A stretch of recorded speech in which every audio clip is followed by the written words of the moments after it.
Assalamualaikum warahmatullahi wabarakatuh, Sobat Rini Channel Education. Semoga semakin hari semakin bersemangat untuk beredukasi. 4 kategori utama yang menjadi prioritas dalam seleksi P3K tahun 2022 tahap 3. Bapak dan Ibu peserta seleksi P3K tahun 2022 harus paham 4 kategori ini.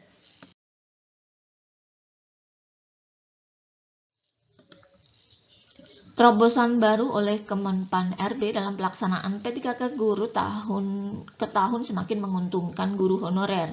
Selain yang telah lulus passing grade pada P3K guru tahap 1 dan 2 tahun 2021 lalu, guru honorer yang telah terdaftar di Dapodik dengan masa pengabdian lebih lama di sekolah tersebut akan menjadi prioritas dalam rekrutmen P3K tahun 2022.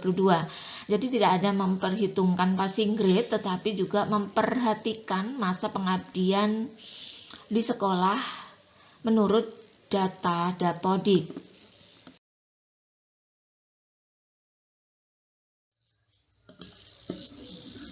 Hal ini tercantum dalam syarat prioritas peserta seleksi P3K guru tahun 2022, di mana di dalamnya terdapat 4 kategori peserta dalam proses seleksi CASN dan P3K guru tahun 2022.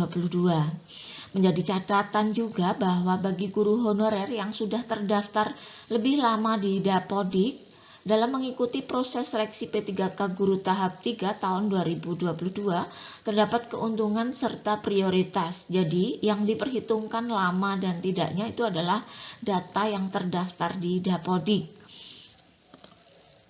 Apa saja kategori utama yang menjadi prioritas dalam seleksi P3K guru tahun 2022 di tahap 3 ini? Kita simak informasi selengkapnya berikut ini.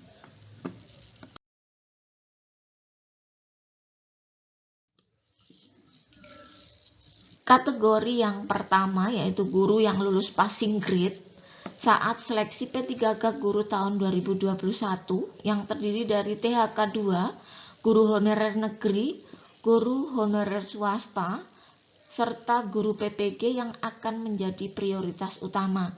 Guru kategori ini bisa saja langsung masuk ke tahap pemberkasan. Kemudian kategori 2 adalah kategori yang akan diisi oleh guru THK 2 yang merupakan orang yang terdaftar dalam database ex tenaga honorer BKN, sehingga akan dipastikan tidak bersaing dengan guru honorer negeri maupun guru honorer swasta di luar THK 2. Untuk kategori 3 itu diisi oleh guru negeri yang terdaftar di Dapodik sejak tahun 2013 hingga 2021, sehingga lebih dari 3 tahun. Dengan demikian tidak akan sama atau tidak akan disamakan dengan guru honorer yang berada di bawah 3 tahun berdasarkan data di Dapodik.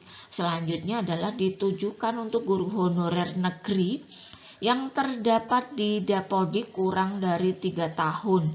Kategori ini dipastikan nantinya harus bersaing dengan guru lulusan PPG dan honorer swasta.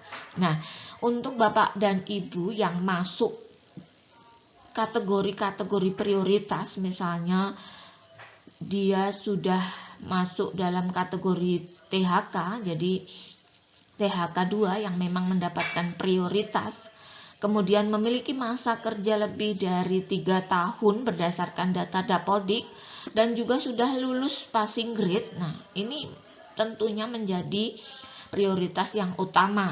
Bisa saja nanti langsung masuk dalam tahap pemberkasan. Jadi sudah lulus passing grade, termasuk THK 2, kemudian dia juga memiliki masa bakti lebih dari 3 tahun. Ini tentu grade-nya langsung naik ya di atas yang lainnya. Nah, sekali lagi Bapak dan Ibu, untuk penentuan pemberkasan tentu bergantung pada formasi. Nah, formasi di sini kita tahu berdasarkan masukan dari daerah yang direkomendasikan dari Kemendikbud. Nah, lulus atau lolos tidaknya tergantung juga dengan formasi yang nantinya tersedia. Apabila formasi yang tersedia sudah tercover dalam kategori 1, 2, dan 3, maka ini kategori yang keempat kemungkinan lolosnya sangat kecil. Nah, apabila formasi yang ada ternyata tidak bisa terpenuhi untuk guru di kategori 1, 2, dan 3, maka kategori 4 ini masih memiliki peluang.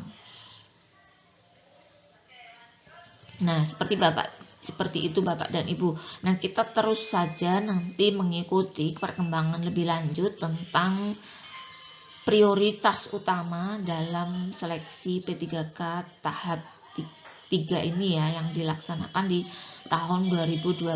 Yang jelas bagi Bapak dan Ibu yang masuk di kriteria 1, 2, 3 ini bisa sedikit bernapas lega ya.